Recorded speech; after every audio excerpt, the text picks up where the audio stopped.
Hello everyone, and welcome to the Okayest Computer YouTube channel. My name is Patrick, and today we're going to be talking about the best music of the year so far. Once again, it is time for another episode of So Far, So Good.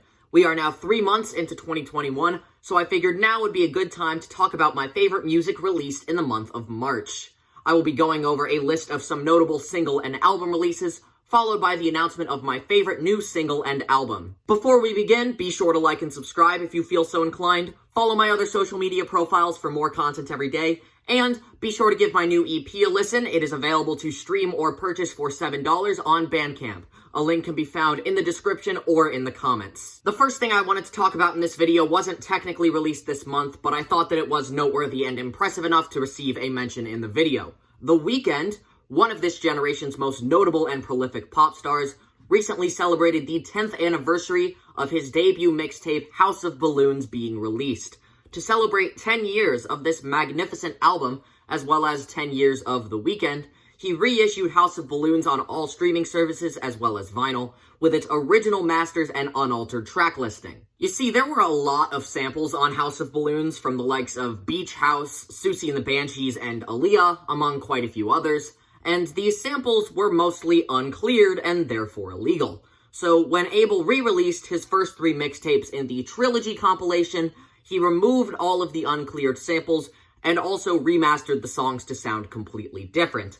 The cleaned up and remastered House of Balloons was the only one that appeared on streaming services for the aforementioned legal reasons throughout the past 10 years. Now, after 10 long years, Abel has brought back the original mixtape, samples and all. And I am so grateful that he could bring back the first mix of House of Balloons to the masses, because the original unchanged mix is so dirty and menacing with a darker sound that more accurately complements Abel's lyrics than the very polished and modernized Trilogy mix. The first release also excludes the Trilogy bonus track 28, and while I do like that song, I think that the very foreboding, lethargic The Knowing is a much more suitable closer for the album. Please go listen to the original House of Balloons now that you can. It is an astounding restoration of Abel's first creative vision, and I can't really do it justice in this short segment.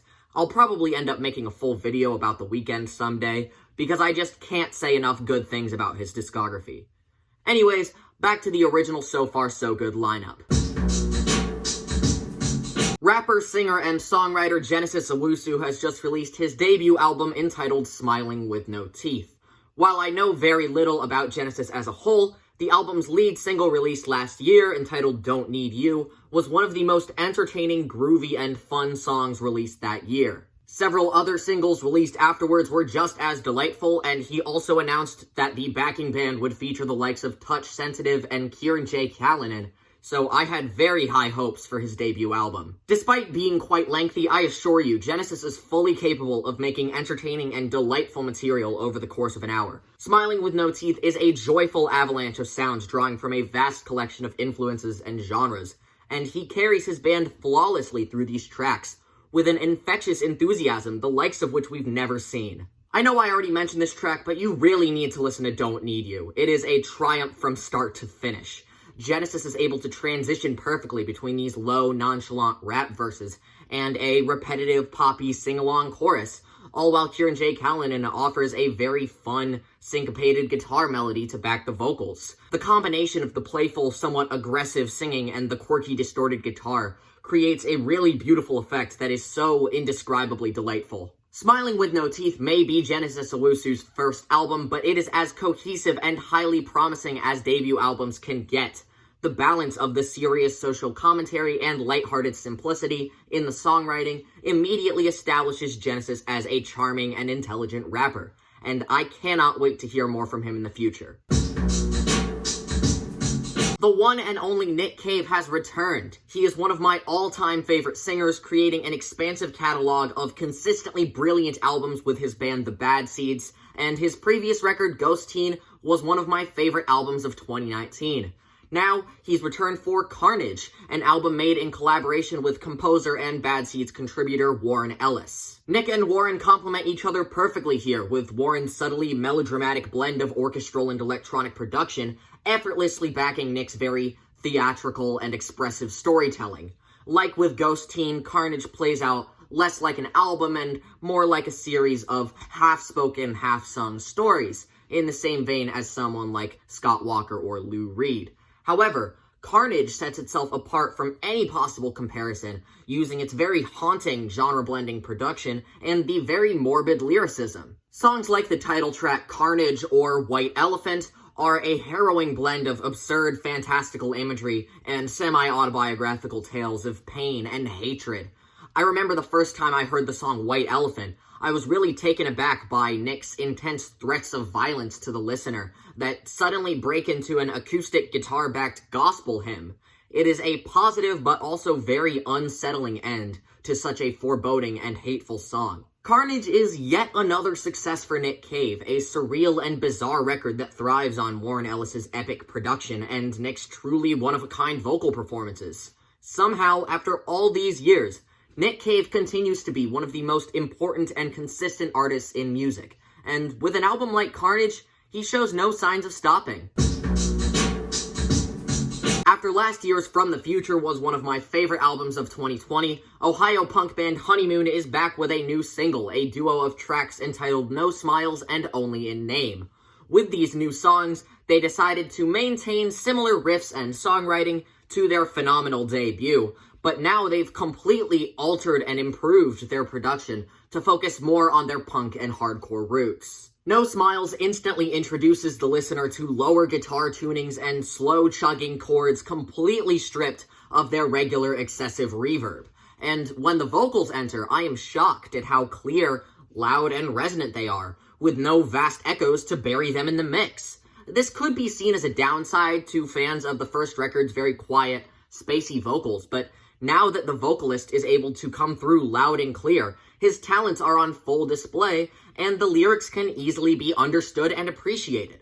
It is a simple song, but the vast improvements in production and vocal performances make a huge difference for the better. And the B-side, Only in Name, is centered around mid-tempo hardcore riffs that slowly disintegrate into slow, menacing clean chords in an excellent progression from powerful to vulnerable. The first half of the track is irresistibly groovy, featuring a dramatic vocal performance backed by tons of subtly brilliant vocal harmonies. It's everything I loved in From the Future, with even more anger and intensity.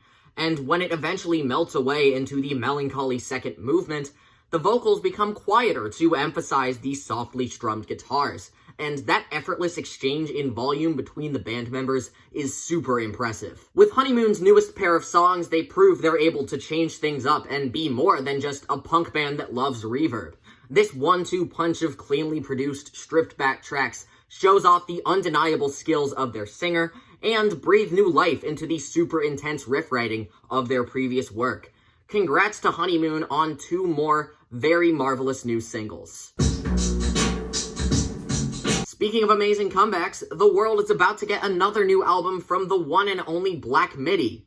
The band's 2019 debut, Schlagenheim, received universal acclaim and solidified Black Midi as the next big name in noise rock. Following up a debut album that was as spotless and solid as Schlagenheim would probably be a difficult task, but now the band has announced that their second album, Cavalcade, will be released in May. The lead single from Cavalcade was the album opener John 50, backed with a non-album track entitled Despair. And I am so happy to say that both songs are incredible. John 50 is a terrific noise rock rampage that has actually appeared in live sets as early as 2019, albeit only as an instrumental. Jordy Greep's lyrics, detailing the extravagant celebration of a cult leader, seem to be the perfect accompaniment for such a wild and disorienting instrumental, and he paints a vivid picture of madness to go along with the overwhelming work of the musicians. And the B-side, Despair, is a complete change of pace that drops the typical noise rock atmosphere in favor of slow balladry and very soft, sensitive vocals. Some colorful guitar chords and very subtle drums lay the groundwork for one of Jordy Greep's most unexpectedly intimate vocal performances. Not something we typically get from this very energetic frontman. Both of these new tracks are simply incredible, and while I do prefer John 50 over Despair, both of these songs are brilliant in their own way. Every member of the band is once again at the top of their game, expertly crafting some of the most creative and fascinating music out there today. While I was tempted to label John 50 as my new favorite single, there was one song that managed to be even better. Bruno Mars and Anderson .Paak. The two names alone are enough to get me excited, but the music they've made together is even more thrilling. Leave the Door Open is the first single by newly founded super duo Silk Sonic, a collaborative project consisting of Bruno Mars and Anderson .Paak. Neither one really needs an introduction, and they are both highly acclaimed household names at this point. This is such a beautiful song that could very well be the best song each artist has made thus far. The instrumental is incomprehensibly epic. The vocals are so smooth and emotional, and the lyrics are sensual but not overbearing, romantic but not cheesy. It makes sense that these artists who had their roots in the R&B and funk music of the 60s and 70s would make their debut collaborative single a tribute to classic soul tracks. The lyrics may follow typical themes of average love songs, but both singers deliver their respective lines with an undeniable swagger, enhanced even further when they exchange backing vocals mid-song. I think that is my favorite thing about Leave the Door Open. As Bruno and Anderson trade verses, they also change roles in the arrangement of the song.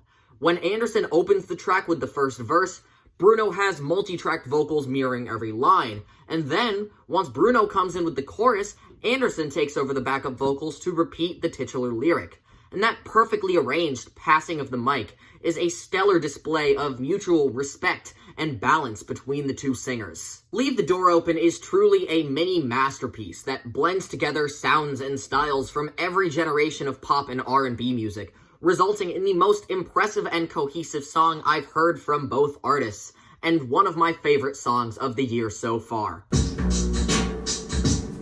It felt pretty inevitable that Xiu Xiu was going to take Best New Album. I mean, what can be said about Xiu Xiu that hasn't already been said? This long-running experimental project of musicians Jamie Stewart and Angela Seo has spawned some of the most excellent and unusual works from this century. From harrowing indie folk to horrifying avant-garde, from astonishing noise pop to a cover of the Twin Peaks soundtrack. Now Jamie and Angela are pushing boundaries once again by making Oh No, the first ever Xiu Xiu duets album. I'm not gonna lie, I was extremely worried by that label. I mean, Jamie's unique voice and very distinct presence alone helped to make Xiu Xiu's music what it is. And I was worried that having an album full of collaborators would subtract from a lot of that impact. However, Oh No works on every level and they totally nailed it. Oh No has received a lot of comparisons to the duo's 2017 album Forget, and I can agree with that. It maintains Forget's very percussion-heavy noise pop, like on Fuzz Gong Fight, A Bottle of Rum, or the beautifully insane Liars collab Rumpus Room. But there are also many instances of menacing piano songs and morbid, slow ballads, such as I Cannot Resist, I Dream of Someone Else Entirely, and most notably Goodbye for Good. God, that song is beautiful. If I had to pick the greatest highlight from Oh No, I would easily choose 100 Years.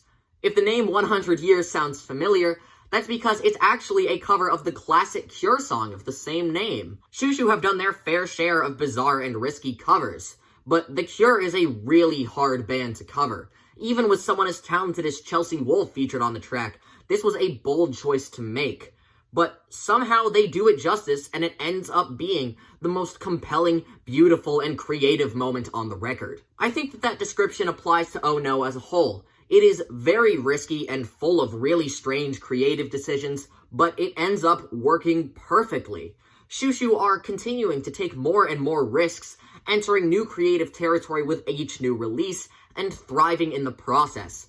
On this album in particular, Jamie's very unique selection of features leads to a series of songs that are all sonically varied, but still very cohesive and enjoyable in an album setting. I honestly think that Oh No is the kind of combination of strange and satisfying that makes Xiu Xiu one of the best musical acts of this generation. Thus ends this month's episode of So Far So Good. Thank you very much for listening, and maybe leave your own list in the comments if you have a different selection of releases. Remember, opinions change, opinions differ, and that is totally okay. And that's the end of the video. As always, remember to like and subscribe if you feel so inclined, follow my other social media profiles for more content every day, and give my new EP a listen. I think you'll like it. Thank you so much for watching, and I hope you all have a very nice day.